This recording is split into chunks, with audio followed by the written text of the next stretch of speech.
اللہ کی قسم جھک جانے میں جو عزت ہے وہ سر اٹھانے میں نہیں ہے، چپ رہنے میں جو سکون ہے وہ جواب دینے میں نہیں ہے۔ ایک عورت نے پوچھا یا رسول اللہ میرے خامند کا میرے اوپر کیا حق ہے؟ آپ نے فرمایا تیرے خامند کے جسم پہ پھوڑے نکل آئیں اور ان میں گندا پانی جمع ہو جائے اور تو زبان سے چاٹ کے اس کے زخم صاف کرے تو بھی تو نے خامند کا حق ادا نہیں کیا۔ دونوں کو بیلنس کیا ہے۔ بہترین مسلمان وہ ہے جس کا بیوی کے ساتھ اچھا سلوک ہو۔ جب تک آپ کو صبر اور برداشت کرنا نہیں آئے گا آپ کی زندگی خوبصورت نہیں ہو سکتی۔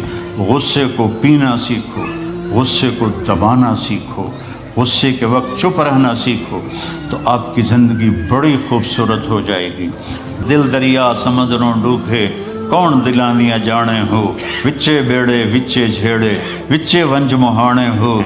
میرے نبی نے گھروں کو آباد کرنے کا ایک خوبصورت طریقہ بتایا کہ اس زبان پہ قابو کر لو، اس زبان پہ قابو کر لو، خاموش رہنا سیکھ لو۔ غصے کے بیوی کو غصہ چڑھ جائے تو خامند چپ کر جائے، خامند کو غصہ چڑھے تو بیوی چپ کر جائے تو آپ کا گھر خوبصورت رہے گا۔ اگر دونوں ہی آگ لگ گئی اور دونوں ہی بولنا شروع ہو گئے تو آپ بھی گئے، آپ کے بچے بھی گئے۔ اپنی زبان پہ قابو پانا سیکھو۔ ہماری ایک دھوبن تھی ماسی شریفہ، فوت ہوگی بیچاری، وہ تھی بڑی لڑاکی، چھوٹے قادی آئی تو چنگا شرلی پٹاخہ ہے، تو وہ آئی میری بہن کے پاس، کہتی بی بی میریاں نوواں میرے نال بڑا لڑدیاں، لڑتی آپ تھی، میریاں نوواں میرے نال بڑا لڑدیاں، میں نے کوئی تویز دے کہ ساریاں میریاں نوکر بن جانا۔ اب میری بہن کو تو پتہ تھا کہ ماشاءاللہ آپ سوا سیر ہے، تو میری بہن تویز گنڈے کا ہمارے ملک میں بڑا رواج ہے، تو ایسے الٹی سیدھے لکیریں لگا کے نا تو رول کر کے چھوٹا سا بنا کے نا کہا کہ ماسی جب تیری لڑائی ہونے لگے تو یہ تعویذ تم نے یہاں رکھ لینا اور چک مار لینا ایسے، اور اس کو گرنے نہیں دینا، گر گیا تو وہ تیری خیر کوئی نہیں۔ اور اس نے کیا کیا، اس کو چپ کروانے کا طریقہ، تو تعویذ کی تو بڑی اہمیت ہوتی ہے۔ تو ایک ہفتے کے بعد آ گئی، بی بی تو بڑا چنگا تویز دیتا، ساری لڑائی ختم ہو گئی کیونکہ ماسی شریفہ چپ ہو گئی۔ تو یہ سب ان عورتوں کو بھی تعویذ دیتا ہوں، ماسی شریفہ والا آپ کو بھی دیتا ہوں، ماسی شریفہ والا تعویذ لے لو، آپ کی زندگی بڑی خوشحال ہو جائے گی۔ اللہ کی قسم جھک جانے میں جو عزت ہے وہ سر اٹھانے میں نہیں ہے، چپ رہنے میں جو سکون ہے وہ جواب دینے میں نہیں ہے۔ آپ خاموش رہنا سیکھو، آپ اپنے بچوں کو عزت دینا سیکھو، اپنے بچوں کو ٹائم دیا کرو۔ یہاں مرد کی بھی جاب ہے، عورت کی بھی جاب ہے، تو بچے نظر انداز ہوتے ہیں، ان کو ٹائم دو۔ میرے نبی نے فرمایا اکرموا اولادکم، اپنی اولاد کو عزت دو، اور آپ نے فرمایا خیرکم خیرکم لأہلہ، سب سے بہترین مسلمان وہ ہے جو بیوی سے اچھا سلوک کرے۔ اور ایک عورت نے پوچھا یا رسول اللہ میرے خامند کا میرے اوپر کیا حق ہے؟ آپ نے فرمایا تیرے خامند کے جسم پہ پھوڑے نکل آئیں اور ان میں گندا پانی جمع ہو جائے اور تو زبان سے چاٹ کے اس کے زخم صاف کرے تو بھی تو نے خامند کا حق ادا نہیں کیا۔ دونوں کو بیلنس کیا ہے۔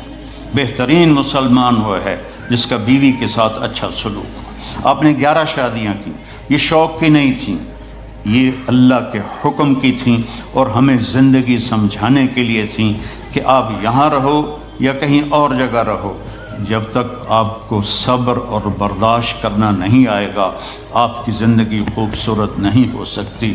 غصے کو پینا سیکھو، غصے کو دبانا سیکھو، غصے کے وقت چپ رہنا سیکھو تو آپ کی زندگی بڑی خوبصورت ہو جائے گی، بہت حسین ہو جائے گی۔ زندگی اندر ہے، باہر نہیں۔ اب رولز رائس میں چڑھ کے کوئی اچھی زندگی نہیں گزار رہا ہے، لائف تو اندر ہے۔ دل دریا سمندروں ڈوبے کون دلاندیاں جانے ہو، وچے بیڑے وچے جھیڑے وچے ونج مہانے ہو۔ یہ اندر ہے، لائف اندر ہے۔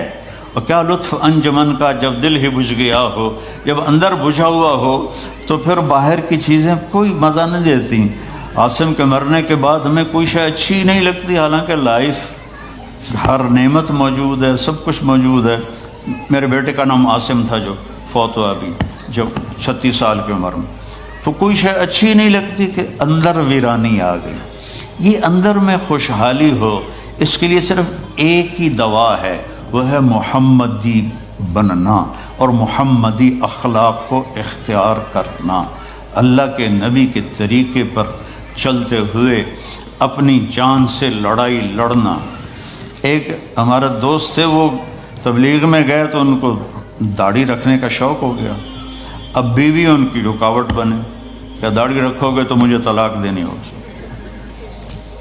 اب وہ کافی دیر بیچارے سوچتے رہے، ایک دن ان کو ترکیب سوچی، آ کے بیگم سے کہنے لگے میرا جی چاہ رہا ہے کہ میں دوسری شادی کروں، لیکن میں سوچتا ہوں پہلے داڑھی رکھوں یا پہلے شادی کروں۔ تو ان کی بیگم نے کہا پہلے داڑھی رکھ لو، پہلے داڑھی رکھ لو۔ تو ایسے اپنی بیگمات کو مناؤ پیار محبت سے۔ عزت تو نبی کے طریقے میں ہے، نبی کا طریقہ چھوڑ کے۔ میرا والد مجھے ڈاکٹر بنانا چاہتا تھا، تو آج میں یہاں کھڑا ہوتا، اگر میں ڈاکٹر ہوتا، میرا چھوٹا بھائی ڈاکٹر ہے، بہت اعلیٰ ڈاکٹر ہے، تو میں یہاں کھڑا ہوتا۔ مجھے یہاں میرے نبی کا طریقہ لے کر آیا ہے، میرے نبی کی سنت لے کر آئی ہے، میرے نبی کی زندگی لے کر آئی ہے، اور آپ جس محبت سے تشریف لائے ہیں اس کے پیچھے میرے نبی کی زندگی ہے۔ تو اللہ کی قسم، عزتوں کا خزانہ ہے میرے نبی کی پاکیزہ زندگی۔ تو آپ نے ہمیں پوری زندگی گزار کے دکھایا۔ حضرت عائشہ کی دلداری فرما رہے ہیں، عائشہ انہو لیہون علی ان اریتک زوجتی فی الجنہ، عائشہ مجھے تو جب سے پتہ چلا ہے تو جنت میں میری بیوی ہے، میرے لیے تو مرنا ہی آسان ہو گیا ہے۔ بھلا جس نے رب کو دیکھا ہو اس کے لیے کسی اور کی حاجت رہ جاتی ہے؟ باقی یہ صرف دلداری کے لیے تھا۔ ایک دوسرے کی تعریف کرو، ایک دوسرے کے لیے اظہار محبت کرو۔ آج کا ماحول ایسا ہے، بیگم سے کہو گے آئی لو یو، کی خیر تو ہے کیوں ہے، وہ تم سے کہے گی آئی لو یو تو تم بھی پوچھو گے خیر تو ہے، کوئی چکر تو نہیں آ رہے۔ اظہار کرو، اظہار محبت کرو، اس سے آپ کے پاؤنڈنگ ہوگی۔ اولاد کو ماں باپ سمجھتے ہیں بس ہماری اولاد ہے، ہمیں ان سے پیار ہے، ان کو عزت دو، ان سے اظہار محبت کرو۔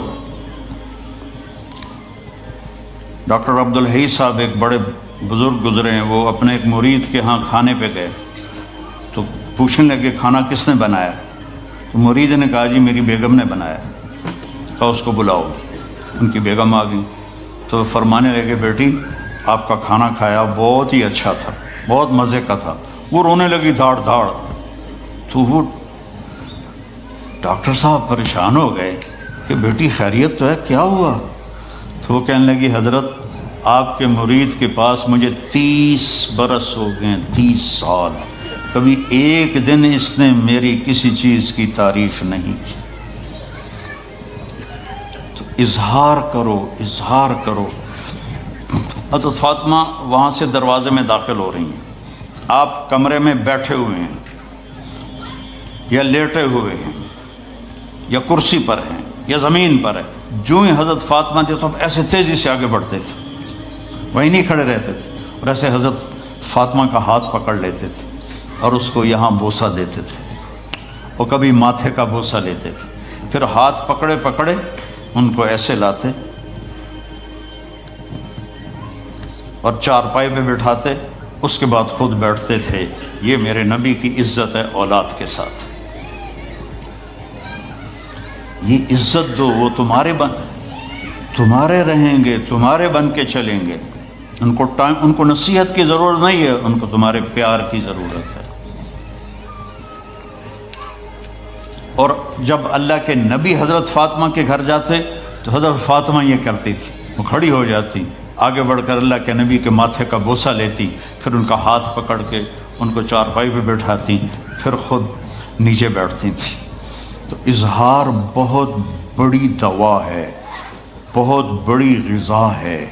انسان محتاج ہوتا ہے اچھے کیے کہ وہ تعریف چاہتا ہے، خوشامد نہیں ہے، خوشامد حرام ہے، اور تعریف واجب ہے کہ اس کی حوصلہ افزائی کرو۔ تو یہ آپ کے بڑے گھر سے اور بڑی گاڑیوں سے آپ کی زندگی خوبصورت نہیں بنے گی، نبی پاک صلی اللہ علیہ وسلم کی مبارک زندگی کو اپنانے سے آپ کی زندگی خوبصورت بنے گی۔ باقی سب دھوکہ ہے، میرے رب کی قسم، سب فریب ہے۔ کچھ سال پہلے یہاں سے کوئی بڑے تاجر کی بیگم گئیں وہاں لاہور، تو مجھے انہوں نے ملنے کی خواہش ظاہر کی، تو ملانے والے نے کہا کہ یہ خاتون کے جو خامد ہیں وہ پاؤنڈ میں اربوں پتی ہیں، پاؤنڈ میں۔ ٹھیک ہے، وہ آ گئی اور آ کے رونا شروع کر دیا کہ لوگ مجھے سمجھتے ہیں میں بڑی خوش قسمت ہوں، بڑی دولت ہے، بڑی گاڑیاں ہیں، لیکن میں اس سب کو کیا کروں، میرے خامد کا سلوک ہی اچھا نہیں۔ ہر شے اس نے زیرو کر دی کہ سلوک اچھا نہیں۔ اس کے چند دن بعد ایک اور واقعہ پیش آیا۔ ایک نوجوان میرے پاس آیا کہ حضرت اللہ نے دنیا کی ہر دولت دی ہے، ہر شے دی ہے، لیکن میری بیوی کی زبان 30 فٹ لمبی، میں کہ 29.5 فٹ کاٹ دے باقی ران دے، کہ اس کی زبان بڑی لمبی ہے، میں تنگ، اگر بچے نہ ہوتے تو میں اس کو طلاق دے دیتا۔ تو بھائی بہنوں، بچوں بچیوں، اگر زندگی کو خوبصورت بنانا ہے تو نبی کا طریقہ ہے، اللہ کی قسم اس کے سوا کوئی طریقہ نہیں۔